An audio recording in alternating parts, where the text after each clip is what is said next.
আমাদের অনেক বক্তব্য আপনারা প্রচার করেছেন। যে কোনো একটি আন্দোলন, সেই আন্দোলনের একটি সূচনা থাকে, সেই আন্দোলনের একটি পরিসমাপ্তি থাকে। আমাদের জগন্নাথ বিশ্ববিদ্যালয় ডিজাইন, এলিগেন্স, বিউটি, সেরা পণ্য সবার জন্য। জেভিকো। বঞ্চনার যে ইতিহাস, সেটা আজকে শুধু বাংলাদেশ না, সারা বিশ্বের লোকজন জেনে গেছে। জগন্নাথ বিশ্ববিদ্যালয়ের আমাদের সুনির্দিষ্ট 3টি দাবি এবং পরবর্তীতে আমাদের শিক্ষক এবং শিক্ষার্থীদের উপর হামলার পরিপ্রেক্ষিতে সংশ্লিষ্টদের বিচারের যে দাবি, এই 4টি দাবি নিয়ে আমরা গত 14 তারিখ থেকে আজকে 16 তারিখ রাত্রি পর্যন্ত এখানে আমরা কন্টিনিউ অবস্থান করেছি।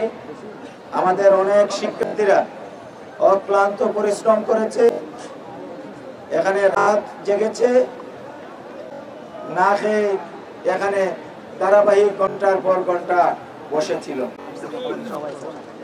আমাদের এই শিক্ষার্থীরা অনেকেই সিনিয়র। কয়দিন পরে আমাদের শিক্ষক সমাজের কয়দিন পরে তারা ক্যাম্পাস ত্যাগ করবে।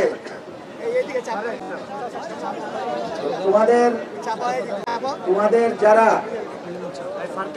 ফার্স্ট ইয়ার সেকেন্ড ইয়ারে আছো, যারা অনাগত দিনে জগন্নাথ বিশ্ববিদ্যালয়ে পড়তে আসবে, তোমাদের সুবিধার জন্য তোমাদের পূর্বসূরীরা যে দৃষ্টান্ত স্থাপন করে গেল, এটাও বাংলাদেশের বিশ্ববিদ্যালয়গুলোর ইতিহাসে একটি অনন্য দৃষ্টান্ত।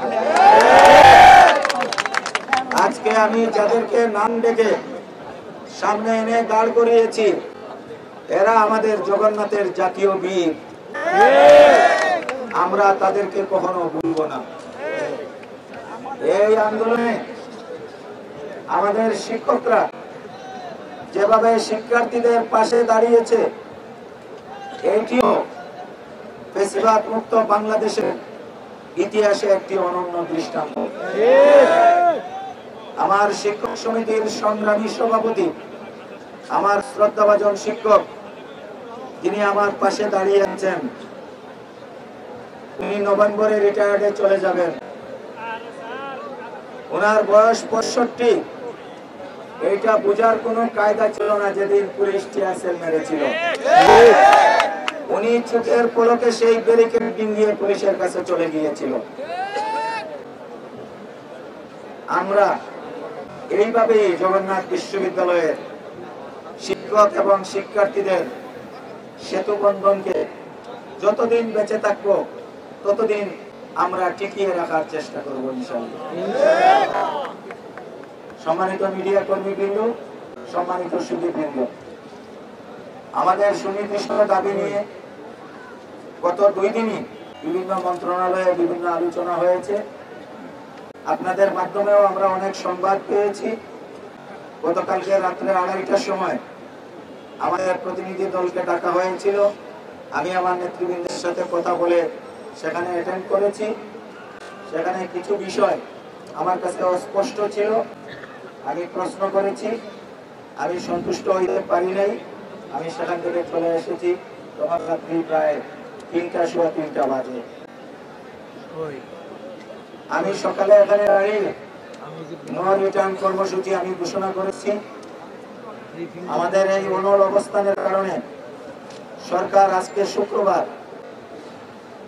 সকাল 11:30টায় আন্তঃ মন্ত্রণালয় বৈঠক ডেকেছেন। আমাদের প্রধান উপদেষ্টা লিলি হালাল বিউটি সোপ, বিএসটিআই কর্তৃক সনদপ্রাপ্ত দেশের প্রথম হালাল বিউটি সোপ, দীপ্তিময় উজ্জ্বল ত্বকের জন্য। আমাদের সংশ্লিষ্ট অর্থ মন্ত্রণালয়, আমাদের শিক্ষা মন্ত্রণালয়, আমাদের পরিকল্পনা মন্ত্রণালয় এবং আমাদের কনসার্ন অথরিটি হিসেবে আমাদের ইউজিসি, তাদের মধ্যে একটি বৈঠক হয়েছে। সেই বৈঠকের সারাংশ এবং সিদ্ধান্ত নেওয়ার ক্ষেত্রে আমাদের মতামত নেওয়ার জন্য আমাদেরকে ডাকা হয়েছিল।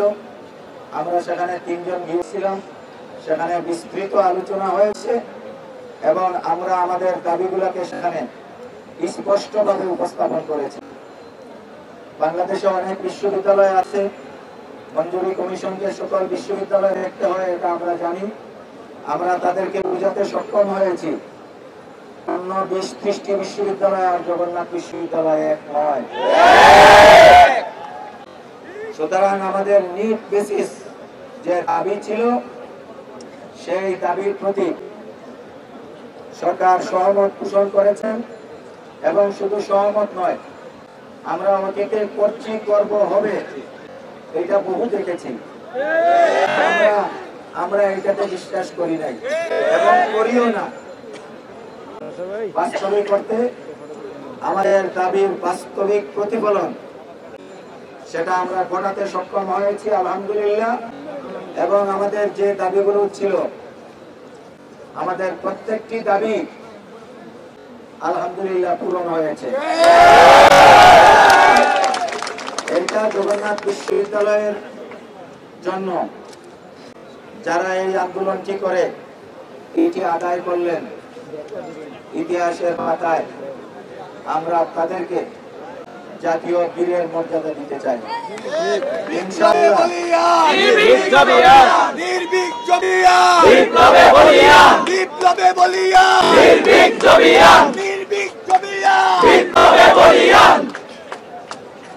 আমরা জুলাইয়ের 1 তারিখ থেকে যে বাজেট আসছে, সেই বাজেটেই তার বাস্তব প্রতিফলন দেখব। আমাদের অস্থায়ী আবাসনের ব্যাপারে সুনির্দিষ্ট সিদ্ধান্ত হয়েছে।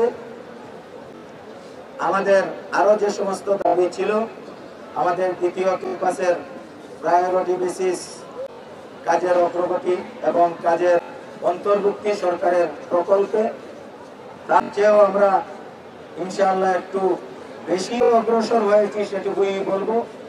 আমরা এতে সন্তুষ্ট। আমরা আসার পরে আমাদের স্টেক হোল্ডার যারা আছে, আমাদের ছাত্র প্রতিনিধি যারা আছে, আমরা সবার সাথে কথা বলেছি। আলহামদুলিল্লাহ এই অর্জনে আমরা সবাই সন্তুষ্ট। আমরা আজকের এই মঞ্চ থেকে ব্যর্থহীন কণ্ঠে আরেকটি ঘোষণা দিতে চাই। সুস্পষ্ট বাস্তবায়ন হয়েছে, আমরা সন্তুষ্টি প্রকাশ করেছি। তারপরেও যদি কোন প্রকারের কোন গড়িমসি এবং নয়সয় এবং আন্দোলনের পরিভাষায় বুজুম বাজুম এইটা যদি নির্দিষ্ট হয়, আমরা ইনশাআল্লাহ যে অভিজ্ঞতা অর্জন করেছি, আমরা ঘরে বসে থাকবো না।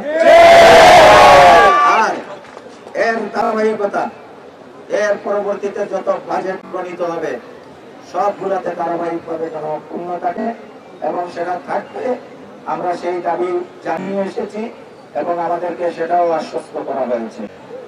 তো এই অর্জনের পরে আপনারা যারা গত 3 দিন আমাদেরকে সর্বাত্মকভাবে সহযোগিতা করেছেন, আপনাদের সকলের প্রতি আমি আমার ব্যক্তিগত পক্ষ থেকে, আমার শিক্ষক সমিতির পক্ষ থেকে, আমার জগন্নাথ বিশ্ববিদ্যালয় পরিবারের পক্ষ থেকে, আমার ছাত্র নেতৃবৃন্দের পক্ষ থেকে, জগন্নাথ জবি ছাত্র ঐক্য, সেই ছাত্র ঐক্যের পক্ষ থেকে, সাধারণ শিক্ষার্থীদের পক্ষ থেকে, আমার সাংবাদিক সমাজের পক্ষ থেকে আপনাদের সকলের প্রতি কৃতজ্ঞতা জানাচ্ছি। এবং আজকে যেহেতু আমাদের দাবি বাস্তবায়িত হয়েছে, পূর্ণ হয়েছে, তো আপনারা যারা কষ্ট করে আজকের প্রোগ্রাম করেছেন, আপনাদের সকলকে আমি আবারও ধন্যবাদ জানাচ্ছি এবং আমাদের চলমান আজকের এই আন্দোলনের পরিসমাপ্তি ঘোষণা করছি। আপনাদের সকলকে অসংখ্য ধন্যবাদ। বাস্তবায়িত হয়েছে, তো কমপ্লিট শাটডাউন করার দরকার নেই। কালকে থেকে আমরা আমাদের ঘরে ফিরে যাব। ধন্যবাদ।